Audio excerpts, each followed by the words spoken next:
ఆ గోపాల శబ్దం, గోవింద శబ్దం ఆకట్టుకోకుండా ఉంటుందా? భూమి మీద పుట్టినవాడు మానవుడు అనిపించుకుంటే మాత్రం వాడు కృష్ణుని తిట్టాడంటే అంత నీచుడు మరొకడు లేడు. గోపాలుణ్ణి, ఆ యాదవుల్ని పొగడని వాడి జన్మ దండుగట.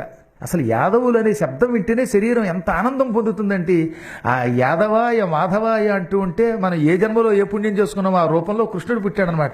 అందుకే కలియుగంలో తరించాలంటే యాదవులను, ఆ యాదవులకు నాయకుడైన కృష్ణుడిని నిత్యం పూజించాలి, నిత్యం ప్రశంసించాలి. వాళ్ళని తలుచుకోకపోతే అసలు నిద్రే రాదు పొమ్మన్నారు మనకి. అంత గొప్ప జాతి అండి అది, అంత గొప్ప అవతారం కృష్ణమూర్తి అవతారం అంటే. అటువంటి అవతారాన్ని వీడు భక్తితో తలుచుకుంటోంది. గోపాల నందగోపాల